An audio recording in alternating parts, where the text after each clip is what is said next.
My name is Helen and I am 68 years old. For nearly 10 years, I slowly learned what it feels like to disappear inside your own life. I didn't vanish all at once. There was no single dramatic moment at first, just a gradual erosion like water wearing down stone. I told myself it was normal. I told myself I was being patient, loving, supportive. In truth, I was sacrificing my peace to preserve someone else's comfort. Before my daughter-in-law entered my life, things were calm. Not exciting perhaps, but full. My husband Richard and I built this house over decades, emotionally as much as physically. He was an engineer, careful and exact. I was a librarian, methodical and observant. Together, we created a life that valued stability, memory and quiet joy. When Richard passed away suddenly 15 years ago, this home became more than shelter. It became my anchor. Every room held echoes of shared laughter, arguments resolved, and dreams fulfilled. Our son Mark grew up here. Even now at 42, he still carries the same earnest kindness he had as a boy. He became an architect, following his father's love of structure but adding his own artistic vision. Mark has always been gentle, and for a long time I believed that gentleness was his greatest strength. I later learned it could also be his blind spot.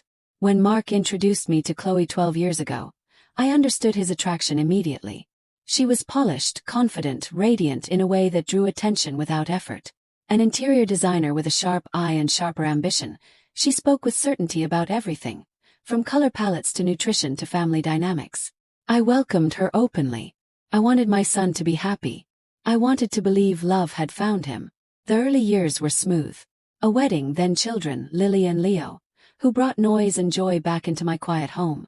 Lily is thoughtful and reserved, much like I was at her age.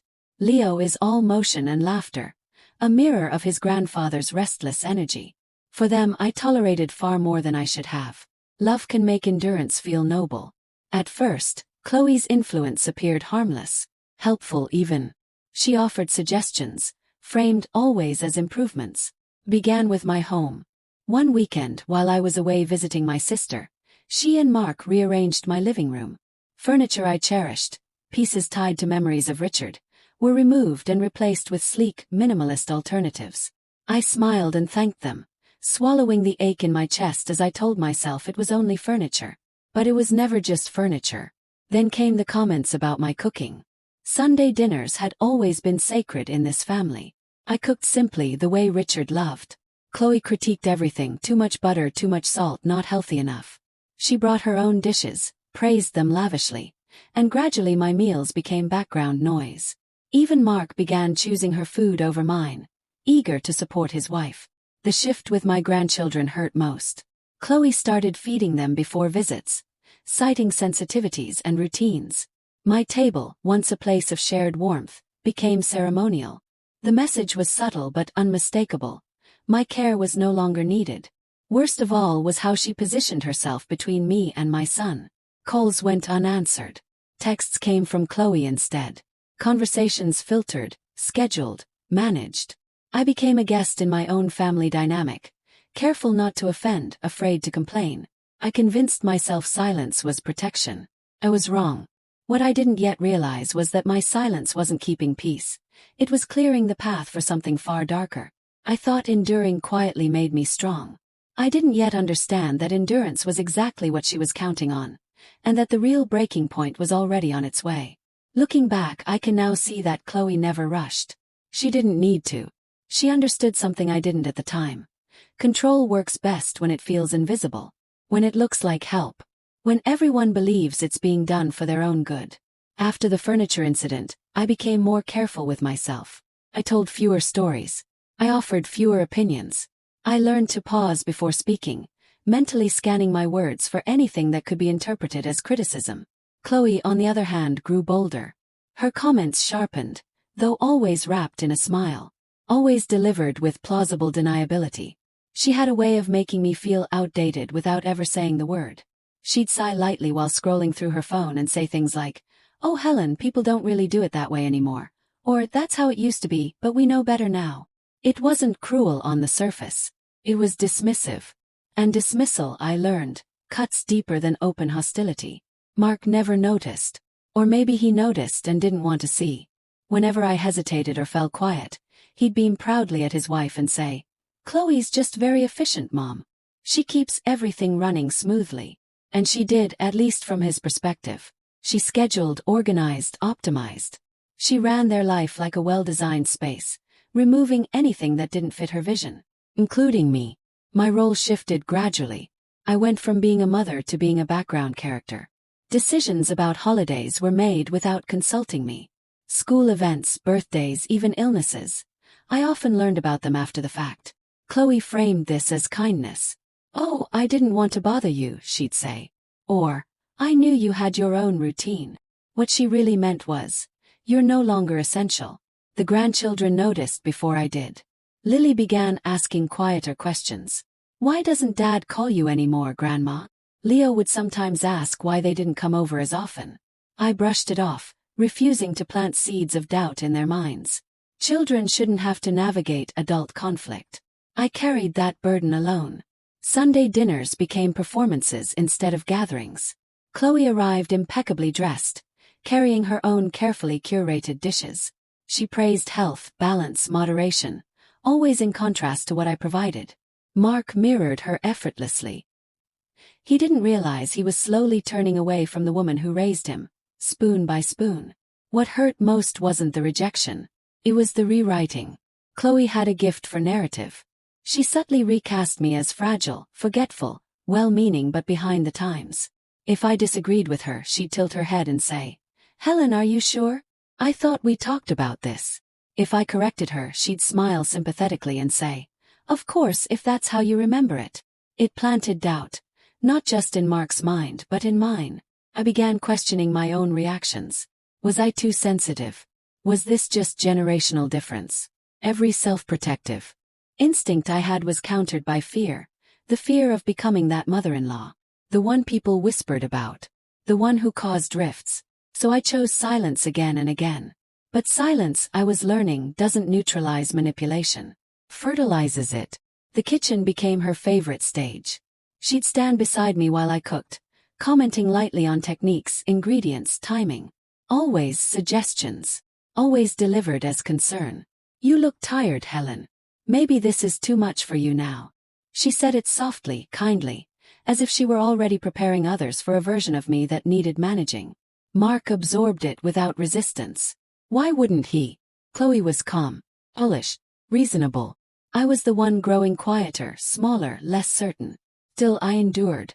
For Lily's warm hugs. For Leo's muddy shoes by the door. For the belief that love meant patience. What I didn't know was that Chloe wasn't merely reshaping the family dynamic. She was waiting. Waiting for the moment when no one would question her authority. Waiting for the moment when my voice would no longer matter. Waiting for the moment when she could finally say out loud what she had been thinking all along. And that moment, sharp, whispered and unforgettable, was closer than I ever imagined. I believed the worst damage had already been done. I didn't yet realize that everything up to this point had only been preparation. For the night she finally stopped pretending. The Sunday everything unraveled began like all the others. I cooked out of habit as much as love, moving through my kitchen with practiced familiarity. Roast chicken, rosemary potatoes, carrots glazed just enough to shine. I told myself to stay calm, to focus on Lily's smile and Leo's laughter. I told myself Chloe was just noise, and noise could be ignored. For a while it worked. The children arrived first, bursting through the door with energy that filled the house. Mark followed, tired but affectionate. Chloe entered last, composed and immaculate, carrying a dish she clearly expected to be admired. The evening unfolded with polite conversation and careful balance. Mark talked about work. The children talked about school. Chloe performed attentiveness like an art form. At the table, she barely touched my food. She praised her own dish. Mark mirrored her choices. Noticed. Always noticed. But I stayed quiet. After dessert, Mark offered to help clean up. Chloe stopped him with a gentle hand. "You sit. I'll help Helen." The kitchen door closed behind us. At first, there was only the sound of running water. Plates clinked softly. Steam fogged the window. Then she moved closer, too close. Her voice dropped, smooth and deliberate. "I don't know why you bother with all this," she said. "It's exhausting watching you pretend you're still needed." Froze. She turned toward me, her smile gone, her eyes cold. You love playing the devoted grandmother, the selfless martyr. But let's be honest, this house, your food, your traditions, they're outdated. Just like you. I couldn't speak. She leaned in and whispered the words that finally shattered everything. You old witch. I only tolerate you because of my husband. The insult didn't sting the way I expected. Instead, it clarified. 10 years of doubt burned away in an instant. I laughed. Not kindly, not loudly, but freely. You won't have to tolerate me anymore, I said calmly. Her confidence faltered. I turned away, drying my hands, ending the conversation without another word. That night, for the first time in years, I slept peacefully. I thought her whisper was the end of it. I didn't yet know it was the beginning of the most decisive week of my life. Monday morning felt different. Clear. Resolute. I made a list. Simple, practical. Locksmith. Lawyer. By afternoon, the locks on my house were changed. Each click of metal felt final. Painful, yes, but necessary. This home was mine. My sanctuary. The phone call came that evening. Mom, Mark said, confused. My key doesn't work. I changed the locks, I replied. Silence. Confusion turned to frustration. Chloe's voice hovered in the background, concerned and soothing. He stayed calm. I told him the truth without explanation. I needed privacy. Boundaries. He didn't understand. How could he? He'd never needed them. That night, I locked the door and stood there listening to the quiet.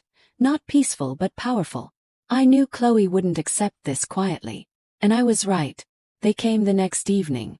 Mark looked exhausted. Chloe looked devastated, at least on the surface. I opened the door with the chain on. Chloe cried. Apologized.